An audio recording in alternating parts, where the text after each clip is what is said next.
바리새인들이 말하되 어찌하여 안식일에 하지 못할 일을 하느냐. 예수께서 대답하여 이르시되 다윗이 자기 및 자기와 함께한 자들이 시장할 때에 한 일을 잃지 못하였느냐.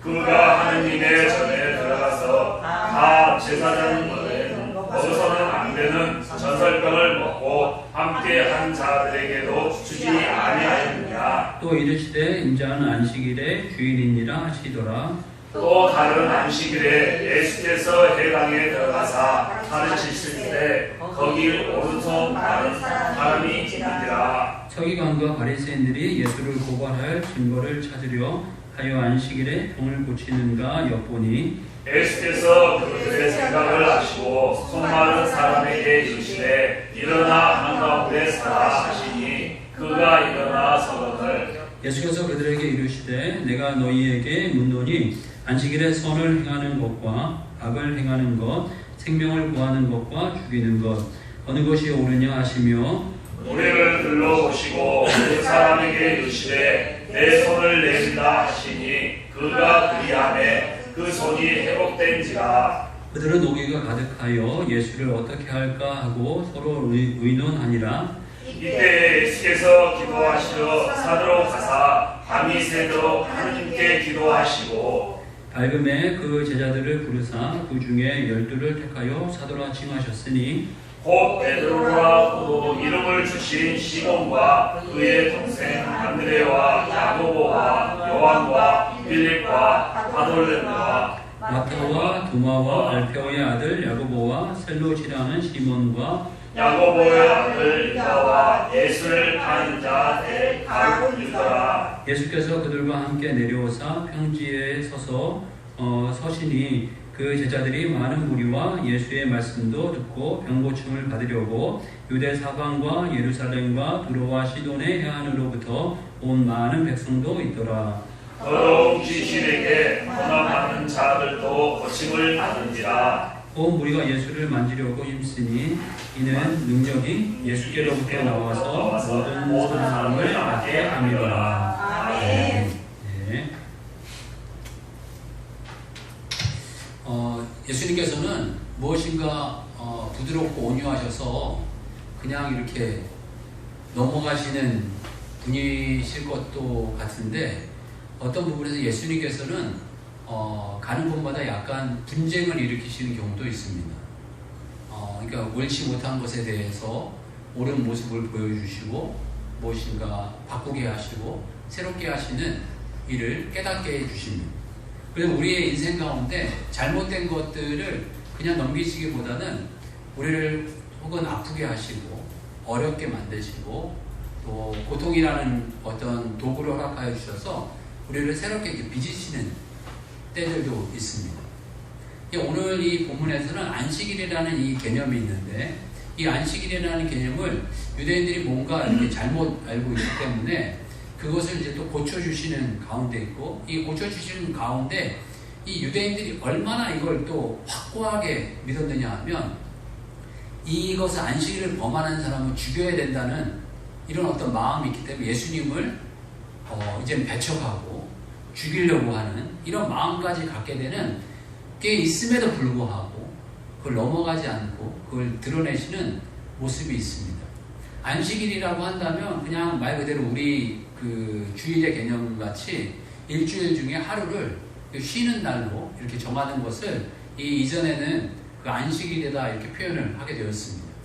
이거는 태초에 예수님께서 천지를 창조하신 이후부터 이런 표현을 쓰고 계신데 창세기 2장 3절을 보게 되면 하나님이 그 일곱째 날을 복되게 하사 거룩하게 하셨으니 이는 하나님이 그 창조하시며 만드신 모든 일을 마치고 그날에 안식하셨음이니라 라고 표현하고 계십니다. 그래서 하나님께서 이 안식일을 정하여서 안식하셨기 때문에 이 말씀에 따라가지고 인간도 쉬는 날로 이렇게 정했습니다. 그래서 이 이스라엘 이 초기에는 이 안식일에 일하는 사람을 죽이기까지 했습니다. 그래서 안식일을 절대 범하면 안 되는 것으로 이렇게 이야기를 하게 되었습니다.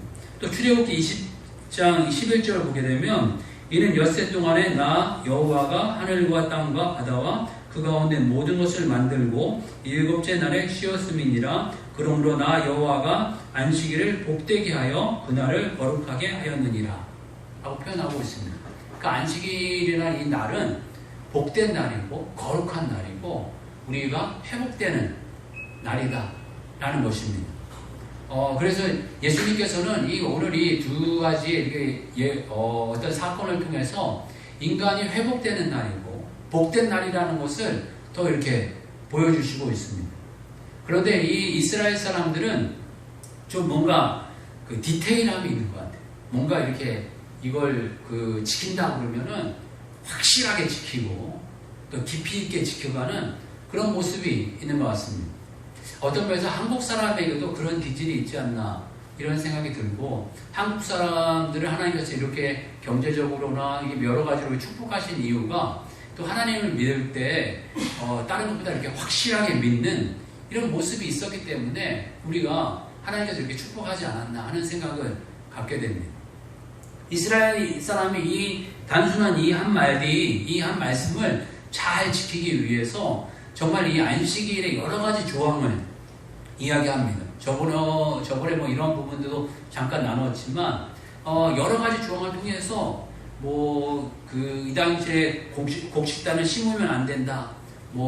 곡식단을 이렇게 돌보면 안 된다. 밭을 가면 안 된다. 구체적인 39가지 조항을 이렇게 이야기하고 있고, 또 요즘 시대에는 또 이 전기불을 푸고 끄는 것도 일이라 생각해가지고 타이머를 만들어가지고 이 안식일에는 전기불을 끄고 끄는 일을 전혀 하지 않는 걸로.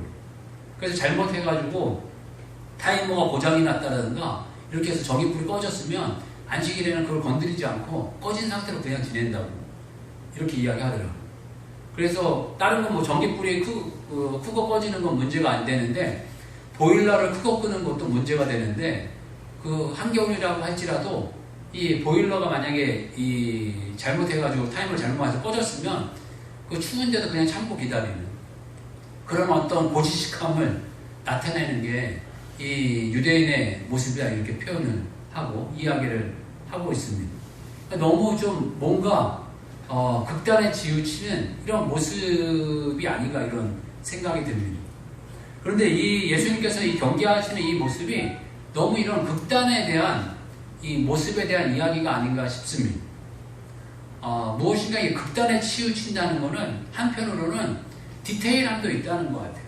뭔가 이렇게 열정도 있고 뭔가 깊이도 있는 모습이 있기 때문에 디테일함과 극단은 조금 어떤 이렇게 동전의 양면성 같아서 참 이걸 잘 사용해야 되는 것이 아닌가 하는 생각이 듭니다. 우리 한국 사람들 보게 되면 이 새벽 예배 같은 것도 보면 새벽 미명에 예수님께서 기도하셨다라는 이 말씀을 가지고 이 우리나라가 새벽 예배 다 드리지 않습니까?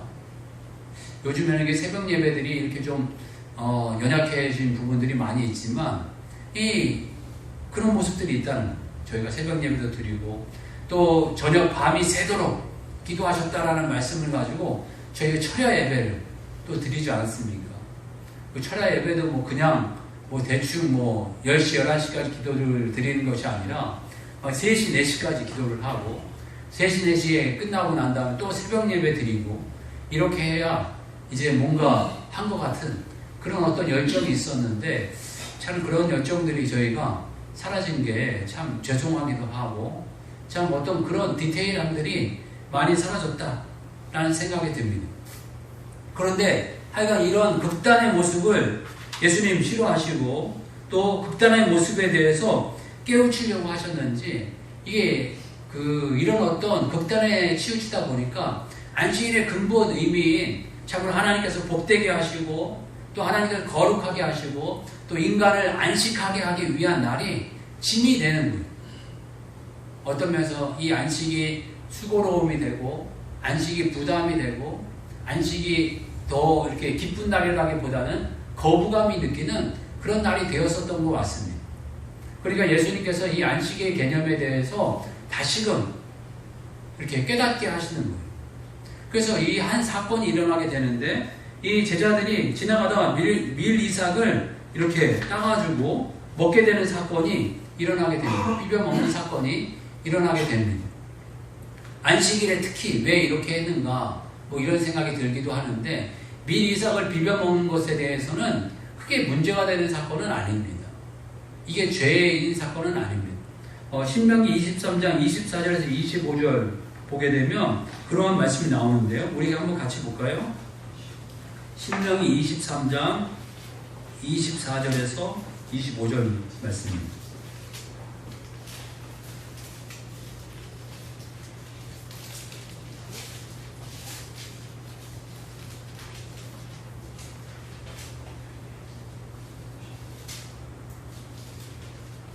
네, 다시 한번 읽어볼까요? 신명기 23장 24절에서 25절 말씀 같이 읽겠습니다. 시작. 내 이웃의 포도원에 들어갈 때에는 마음대로 그 포도를 배불리 먹어도 되느니라. 그러나 그릇에 담지는 말 것이요 내 이웃의 곡식밭에 들어갈 때에 내가 손으로 그 이삭을 따도 되느니라. 그러나 내 이웃의 곡식밭에 낫을 대지는 말지니라. 아멘.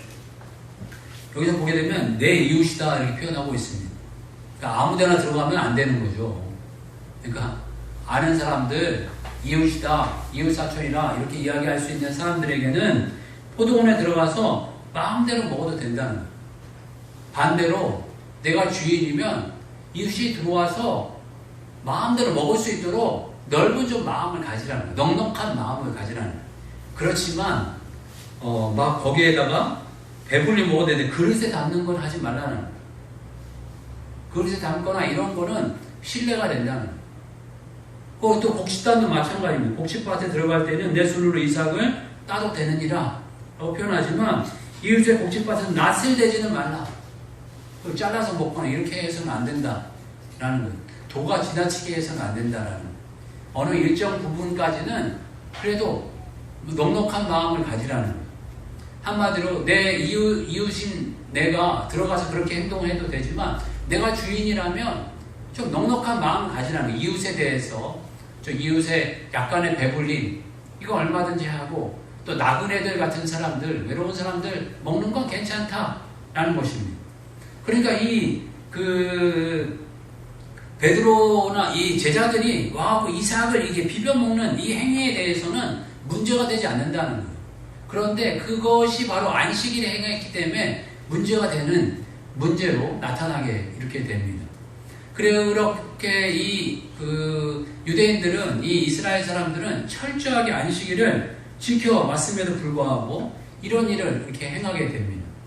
그런데 이 제자들이 이 안식일에 이런 일을 행하는 것이 잘못됐을 거라는 것을 모르진 않았을 겁니다. 이 베드로라는 사람이 좀 어부였기 때문에 뭔가 이렇게 좀 거칠고 이런 사람인 것 같지만 사도행전 10장을 보게 되면 그 환상 가운데 하늘에서 이 보자기가 내려서 치장할 때에 뭔가 이렇게 먹으려고 했는데 부정한 짐승들이 있는 거예요. 자기는 이 부정한 이 짐승들을 전혀 먹지 않았습니다. 이거 먹을 수 없습니다. 라고 이렇게 거부를 합니다. 이 3번 반복한 이후에 고넬료라는 이 이방인에게 가서 복음을 전하는 사건이 일어나게 됩니다. 제가 여러분들에게 주목하고 싶은 것은 이러한 이 음식을 자기가 된 적이 없다라는 거예요. 자기의 모습을 깨끗하게 늘 지켰다라는 것을 베드로가 이야기하고 있습니다. 이 어부 출신이었으면 구약에 정한 그 어부들이 있습니다. 물고기들이 있습니다. 비늘 있는 고기들은 먹되 비늘이 없는 고기는 먹지 말 것을 말씀하고 계십니다. 근데 어부가 이렇게 그 고기를 잡다 보면은 비늘이 없는 그 고기들 많이 잡히지 않습니까? 오징어라든가 이런 거 저희들 좋아하지만 이런 거 잡히면 그 즉시 다 버렸다는 거죠. 안 먹었다는 거예요. 자기가 절제하고 자기가 지킬 거는 정확하게 잘 지키는 그런 어떤 모습을 보였다는 거예요. 그 당시에 그 어종이 뭐가 잡혔을지는 모르겠지만 다 비늘 있는 것만 잡히지는 않았을 거예요. 비늘 없는 것들도 잡혔을 거고 부정한 거 분명히 잡혔을 겁니다. 어떤 사람들은 그걸 또 맛있다고 먹는 사람도 분명히 있었을지도 모릅니다. 그렇지만 자기는 그걸 잘 지켜왔다는 것을 이야기하고 있습니다. 그랬던 이 베드로나 이 제자들이 이 안식일에 이 미리 이삭을 비비는 이 사건을 몰랐을 리 없을 것입니다. 그렇지만 뭐 여러 가지 상상을 추정해 봅니다. 갑자기 성령 하나님께서 마음을 불어넣어 주셔서 그걸 잊게 하시고 그걸 비벼먹게 했을 수도 있고, 아니면은 너무 사역이 바빠가지고 예수님 섬기고 막 이러는데 사역이 너무 지치고 바쁘다 보니까 미리미리 안식일 전에 안식일 먹을 것을 다 준비했어야 되는데 그 준비할 겨를이 없었던 거예요. 그리고 또 지치고 힘드니까 그냥 이렇게 미리 이삭을 비벼먹는 그 과오를 범했을 수도 있습니다. 저는 전자이기보다는 후자가 아니었을까 이런 생각을 해보게 됩니다. 예수님 하시는 사역이 너무 바쁘고 분주했는데 너무 배고프다 보니까 그냥 미리 사고 자연스럽게 그냥 보이니까 이게 비벼먹는 사건이 일어나지 않았나 라는 생각을 하고 있습니다. 그런데 그걸 딱 보고 이 바리새인과 서기관들은 지적을 하고 질책을 하게 됩니다. 그런데 예수님께서는 이 제자들이 잘못했다 이렇게 이야기하신 것이 아니라 괜찮다 라고 하면서 이 제자들을 더 두둔합니다. 그러면서 들은 이 예를 이 다윗이 배고플 때에 진설병이라는 이 떡을 먹게 되었는데, 이 진설병이라는 이 떡은 이 제사장들만 먹는 그런 떡이었습니다. 그러니까 이 배고플 때에 이 다윗도 이러한 죄를 범했는데 그거 죄냐? 라는 것입니다. 어떤 부분에서 사람이 이 안식일은 사람이 회복되는 날이라는, 지치고 고나하고 어려운 이 마음이 회복되는 날이 안식일이라는 것입니다. 여러분, 이 주일은 여러분이 회복되는 날입니다. 우리가 회복되어야 됩니다. 우리가 주님 안에서 강건해지고 세상의 삶에 지치고 치이고 깨어지는 부분이 있다면 주님 안에서 이 회복되고 치유되는 날이 바로 이 안식일이라는 것입니다. 온전케 되는 날이 안식일입니다.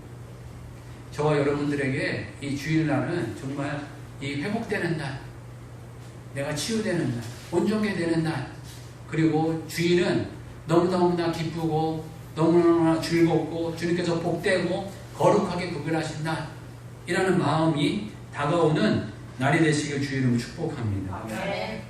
또한 이 안식일의 이 개념에 대해서 이 바리새인과 이 서기관들이 또 가만히 안 있고 또 무엇인가 또 이 고발하려고 하는 이 마음을 가지고 병자를 치유하나 않지 않아 하는 시험을 이렇게 갖게 됩니다.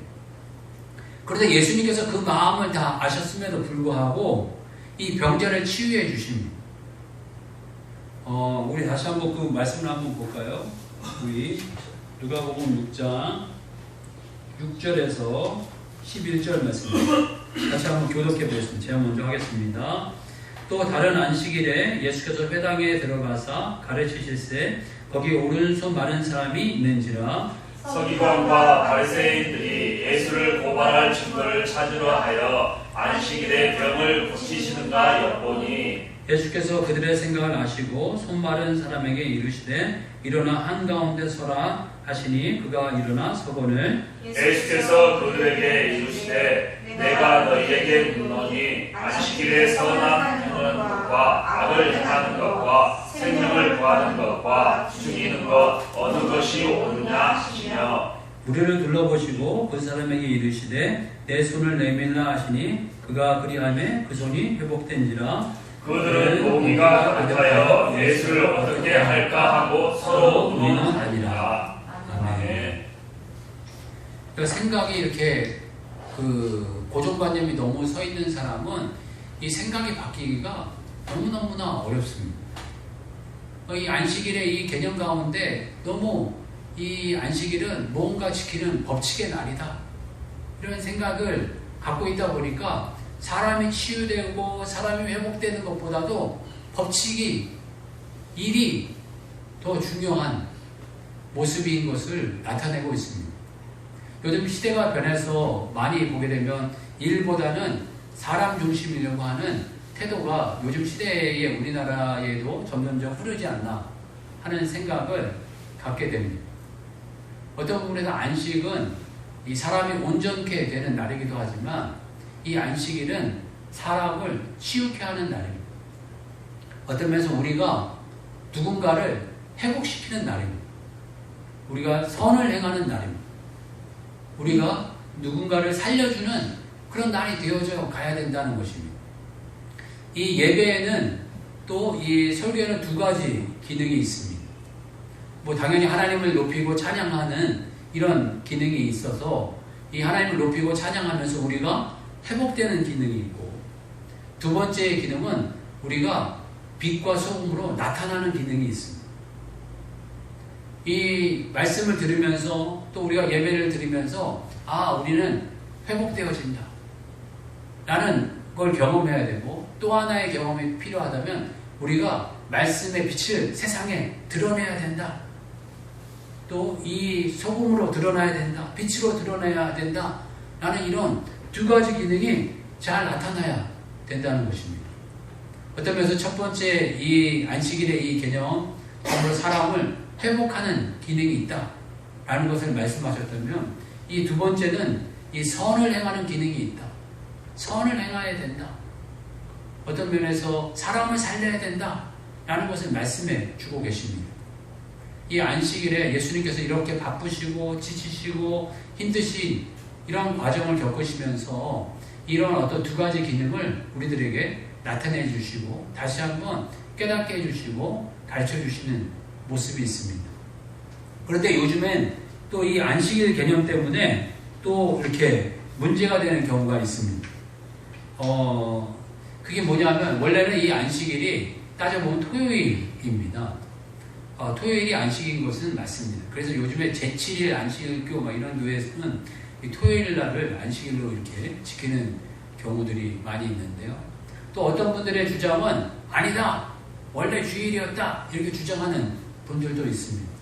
그런데 되게 이제 그 보편적으로 저희들이 이야기하기는 토요일이 안식인 것이 많고, 또 그러면 왜 주일인 지금 이게 제 7번째 날은 이렇게 우리가 주일로 안식일을 지키느냐, 그 안식이 아니라 이 주일 개념으로 지키고 주일로 우리가 예배를 드리느냐 라는 것은, 이 안식일의 주일은 예수님이다 라는 이 고백과 같이 예수님을 더욱더 귀하게 나타내고 섬기기 위해서 이 부활주일을 저희가 지키게 되면서 이 안식일의 개념이 주일의 개념으로 이 초대교회 당시에 이렇게 변화되어져 가게 됩니다. 그리고 유대교회의 어떤 이 사상과 이 흔적을 약간 지우기 위해서 이러한 모습이 나타난 것이 아닌가 하는 생각을 갖게 됩니다. 이 안식일의 개념의 이런 어떤 모습보다 정말 우리가 중요한 것이 무엇인가를 저희들이 잘 분간할 필요가 있습니다. 그래서 이 주님을 얼마나 저희들이 잘 섬기느냐, 잘 나타내느냐, 이것이 참 중요합니다. 이 세상에는 무언가 이 아집에 빠지면은 이렇게 타협이 안 되는 경우들이 많이 있어요. 보면 과거에는 삼위일체의 개념이라든가 또 성부, 성자, 성령의 개념이라든가 또 어떤 면에서 이 세례, 성찬 이런 부분들에 대해서 이 분쟁이 참 많았어요. 그 종교적인 분쟁이 일어나면 타협점이 잘 맞춰지기가 너무너무나 어려워져요. 저희 보면 요즘에도 많이 그런 부분들이 많이 있는데, 그나마 이제 요즘에는 수천 년을 겪어오면서 그런 분쟁이 싸울 만큼 싸우고 있을 만큼 있어서 어느 정도 다 정리되어져 가는 부분들이 많이 있습니다. 그럼에도 불구하고 무언가 이렇게 분쟁이 있을 때가 있어요. 그럴 때마다 우리가 기준을 세워야 될 부분들이 있습니다. 어떤 목사님하고 이 대화를 이렇게 나누는데, 그 교회 목사님 참 답답해가지고 하시는 이야기를 툭 던지시더라고요. 무슨 이야기를 던지시냐면, 우리 교회 권사님인데 말이야, 성경에 추도 예배가 없다고 장례식이라든가 그런 데를 안 가겠대. 그러니까 답답해가지고 이야기를 하시는 거예요. 성경에 보면은 죽은 자가 막 살아나지, 예수님 안에서 살아나지, 죽은 자를 위한 예배가 없거든요. 그러니까 성경에 장례 예배가 없기 때문에 장례 예배를 안 가겠다고 권사님이 이제 버티시는 분이 있다는 거예요. 그럴 때 여러분들은 어떻게 설득을 하시겠어요? 어떻게 생각을 하시겠어요? 그런데 모든 거를 보면 우선되는 말씀들이 있습니다. 가장 우선되는 말씀이 있다면 하나님 사랑, 이웃 사랑이겠죠. 정말 우리가 행동하고 이게 결정하는 것이 하나님 사랑을 나타내고 이웃 사랑을 나타내는 것인가? 아닌가 우리가 잘 분간해 봐야 되겠고, 또 다음에 더 중요한 것이 있다면 여러분들에게 계속 강조하고 있는 마태복음 28장 18절에서 20절 말씀이에요. 우리가 전도적인가 선교적인가? 우리의 이 행동이 전도적인 선택을 하고 있는 것인가 선교적인 선택을 하고 있는 것인가, 이걸 둘러봐야 됩니다. 그래서 우선순위를 잘 우리가 살펴봐서 정말 이게 하나님 사랑, 이웃 사랑인 것을 나타내는 것이라면 그쪽을 선택하고, 또 그 우선순위를 그렇게 두는 것입니다. 이게 전도적이고 선교적인 것이라면 바로 그쪽을 더 선택하고, 또 우리의 삶이 그런 방향으로 흘러가지 않고 있다면 그러한 방향으로 맞춰가는 거예요. 하나님 사랑과 이웃 사랑을 나타내고 전도적이고 선교적인 삶을 더 드러내기 위해서 우리의 삶의 태도들을 그렇게 맞춰가는 것입니다. 그러면서 또 이제 세 번째로 주님께서 이 나타내시는 것은 이때에 이런 표현을 하고 계십니다. 우리 12절 볼까요? 12절 말씀 같이 한번 읽어보겠습니다. 시작. 이때에 예수께서 기도하시려 산으로 가사 밤이 새도록 하나님께 기도하시고. 아멘. 이때는 어떤 때일까요? 이 안식일에 분쟁이 이렇게 많이 일어나고 혼란스럽고, 또 무언가 이 안식일에 대해서 확고한 개념을 가르쳐 주신 바로 이때에, 바로 이런 상황에, 이 혼란한 상황에도 불구하고 예수님께서는 산에 올라가 기도하시면서 제자를 세우셨다, 이렇게 표현하고 계십니다. 참 인생에서 가장 중요한 것이 있다면 사람을 세우는 것입니다. 인사만사다 이런 표현을 하지 않습니까? 사람을 세우고 사람을 쓰는 일이 만사라는 것입니다. 모든 일이라는 거죠. 이게 이 세상에서도 그렇게 이야기하는데 예수님도 그런 모습을 보여주고 계십니다. 세상에서도 보게 되면 이 진리에 비슷한 것들이 숨어있을 때가 있어요. 예수님 이 땅에 오셔서 가장 많은 에너지와 가장 많은 노력과 가장 많은 시간을 투자한 것이 있다면 그것은 사람에게 투자를 많이 하셨습니다. 그래서 이 제자들을 세우실 때 예수님께서 기도하셨는데 밤이 새도록 기도하셨다 하고 표현하고 계십니다. 그러니까 얼마나 신중하게 하셨다는 거죠. 신중하게 이렇게 일을 하셨다는 거예요. 밤이 새도록 기도하셨다. 예수님께서 또 밤이 새도록 기도하신 장면이 나오는데, 겟세마네 기도에서 십자가에 달려 돌아가시기 직전에 또 안타까운 마음을 가지고 또 이렇게 혼란한 마음 가운데 그렇게 기도하셨던 모습을 보여주고 계십니다. 참 우리가 사람 세우는 데에 열정을 가지고 참 힘을 가지고 살았으면 좋겠습니다. 참 우리 한국 사람들 뭐 이래저래 하지만 참 좋은 인재들 참 많이 있습니다. 제가 참 얼마 전에 읽은 책 가운데 참 감동받았던 책이 하나, 내용이 하나가 있었는데요. 그게 무슨 내용이었냐면, 그분 성함을 정확하게 제가 기억 못 하겠는데, 이름이 구진천이라고 기억을 합니다. 구진천이라는 분이 활을 만드는데 경상도 분이었는데 활을 너무너무나 잘 만들었대요. 그래갖고 이 신라 때 이 활을 만들어서 첨보가 나가도록 이 활을 만들었대요. 그러니까 활을 이렇게 쏘면 이 첨보니까 지금으로 이야기하면 1km 정도 나가는 거고, 적게 이야기하면 한 7-800m 정도 나가는 게 아니겠어요? 그 당시에 뭐 첨보라고 그랬지만 뭐 정확히 1m는 아니었을 테니까요. 그러니까 이 첨보나 나가는 이 활을 만들어낸 거예요. 그래가지고 삼국을 통일할 때 이 활이 정말 이렇게 잘 쓰임을 받았다는 거예요. 그런데 이 당나라가 이 삼국 통일할 때 신라를 도와줬잖아요. 그러니까 이 활을 잘 만드는 이 구진천이라는 사람이 있었다는 걸 알고 당나라에서 이 구진천을 데리고, 그러니까 자기네한테 데리고 오고 이 바치라고 이렇게 이야기를 합니다. 그러니까 이 구진천이 당나라로 끌려가게 되는 거예요. 그래서 당나라의 이 고종 황제가 너무너무나 기뻐한 거예요. 네가 원하는 게 뭐냐? 다 주겠다는 거예요. 집도 주고 물건도 주고 모든 걸 다 줬어요. 그러니까 뭐 과장을 하면 이 신라에서 사는 것보다 몇 배의 갑절의 부와 명예를 다 준 거예요.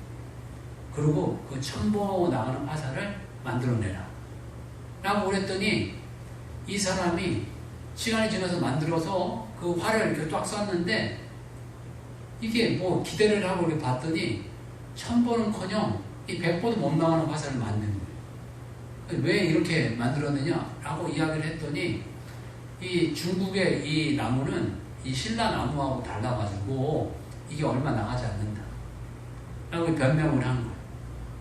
그러고 난 다음에 그러면 신라의 나무를 베어와라. 그리고 신라의 나무를 이렇게 가고 다 베가지고 이 활 만들 수 있도록 활을 갖다 준 거예요. 그래서 이제 얼마 지나가지고 또 활을 쐈는데 이게 뭐 한 200보 나가는 활을 만들어 놓고 그 다음에 이게 안 된다 라고 이야기하는 거예요.